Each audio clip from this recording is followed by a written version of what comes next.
Hello, hello, and welcome to today's family program. I'm Dr. Kitcher, and it's always a joy to be with you. What a beautiful day it is today for us to come together.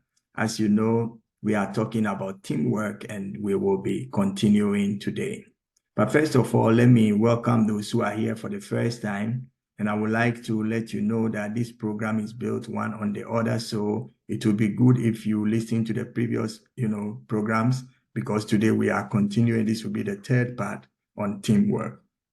Also, for everyone, I would want you to take a minute, like this channel, invite someone to watch with you, and please help us spread the information about this program to other friends. We are so thankful for all your support at this time.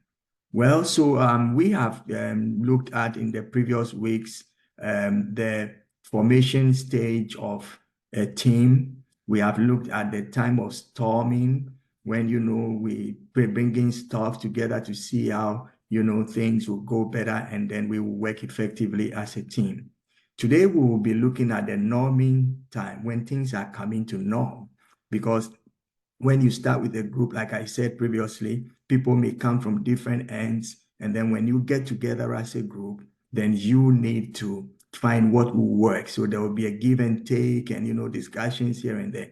But at this time, when you go through all the differences and see how best you could work towards the purpose for which you have become a team, then you can now find some kind of normalization. At this point in time, you would find out that members of the team will begin to accept the team. They now know maybe the strengths, the weaknesses, opportunities, threats, and few things, and they know in spite of whatever we may see that would be like a kind of red light, no, we can deal with it.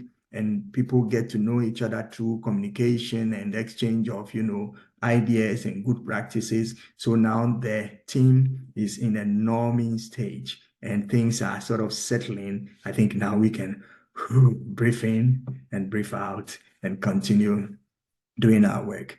Now, at this time, the members would accept the team. They would also be used to and adhere to the ground rules. Wherever there are no ground rules, people will do whatever they want or feel, appropriate. So when members get to know the ground rules, then it is also a great platform for progress and for productivity. They would also begin to understand what each and other's roles are.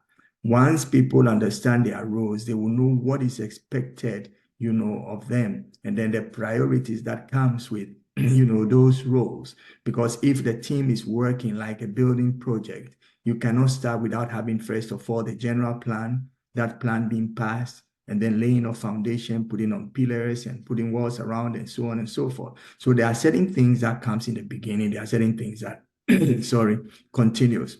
So at this point in time, they know the ground rules and they understand what their roles are. And also the individuality of, fellow members becomes, bare.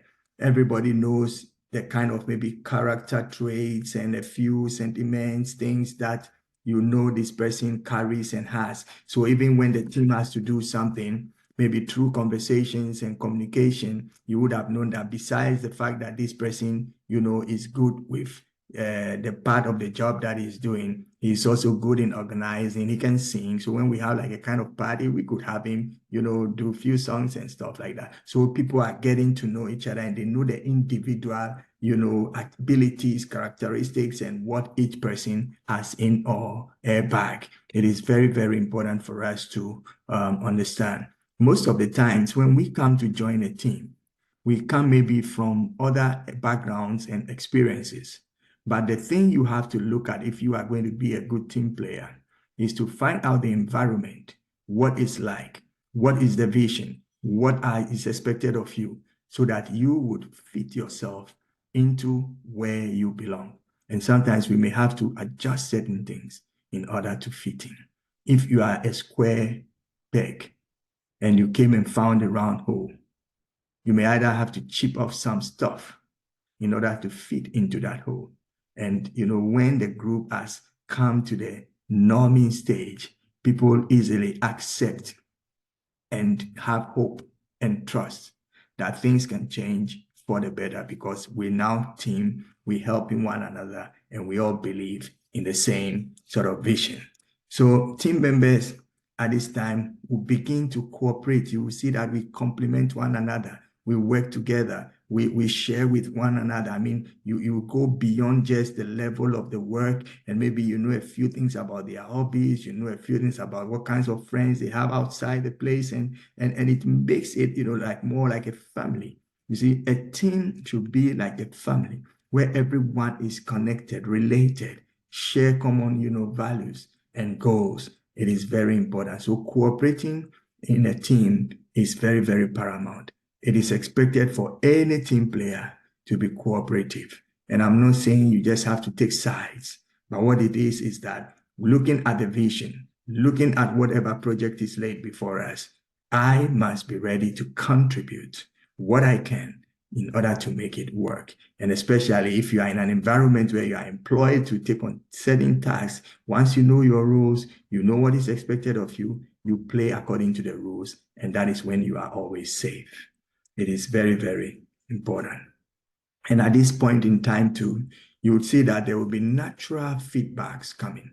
If previously you would have to ask, okay, yeah, how did this go and how did that, but then now you will find out that there will be that kind of constructive feedback. Feedbacks that are coming will not be the ones that are just saying, this is difficult and we cannot do that and this person didn't do this and that and that. But people have accepted the company. People have accepted the team. So they see themselves as, first of all, solution to needs that are there. So instead of maybe coming to say something derogatory, they would begin to bring constructive stuff. Why don't we do this so that we can increase capacity? Why don't we do that so that the clientele will be, so happy with us? And when you have that kind of environment, you know that you are really in a good place. It is very, very important that we go through these stages. Like I said, there is the formation stage when we are forming what we're doing, getting people on board. Everybody jumps on. And there is a time then we are beginning to, find our feet and know where, we belong. It's very, very important.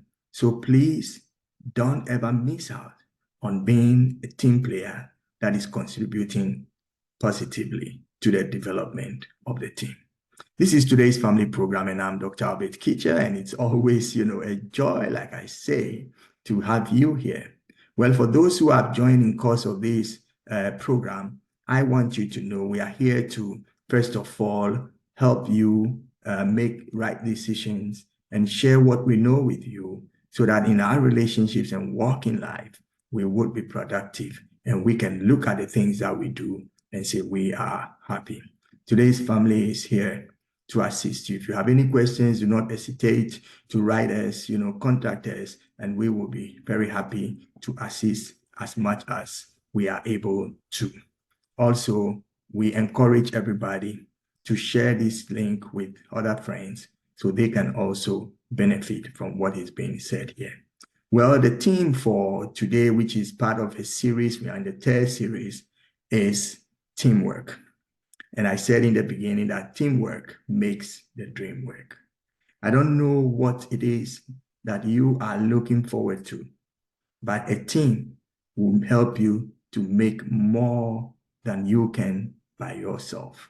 When looking for a team, remember, every member of the team could be from different places. So I've said in the time of formation, you are getting people coming together, defining what a team is and identifying, who can play what role. Then you come to the place where you are storming, at things. And at that time, collaboration is low. People don't know each other. So everybody is sort of like you come to a group for the first week. People are still trying to check, each other. So that is a stage where you need, a little bit of patience. People are diagnosing stuff. There could be little conflicts here and there, but then you move on from that place to where we call the norm, in which we have been speaking about today. And the time when things are coming to norm is when now everybody is willing and are familiar with the place, and they sort of caught the vision, and now they voluntarily, bring what they feel or think or know they can contribute, to make things go better. in this time, you are getting more constructive, feedbacks coming. You know the ground rules. You know the roles of each and every person on the team. And you know also the ability that each and every member, has. And at this point, the team will begin to cooperate and to go or give constructive feedback. Constructive feedback builds. If we give negative feedbacks, we are reducing stuff. I think whatever it is that you see that may not be working, or you will want to see a change happening, it will be good if you make recommendations after your criticism. Don't, as much as you can, don't criticize when you don't have a suggestion. Today's family is here to help you. I'm Dr. Albert Kitcher, and we look forward to seeing you again next week. We are going to continue right there. Thanks to our audience who requested that we do this series. I hope it's helping you and bringing to your memory the things that you need in order to succeed if you are to be a team player. This has been your favorite program, Today's Family. I'm Dr. Albert Kitcher. Until we see you again in a week's time, I wish you the best. I ask that your family, gets on board with you and that you will be a great team. Till we see you again next week. Bye-bye. Take care.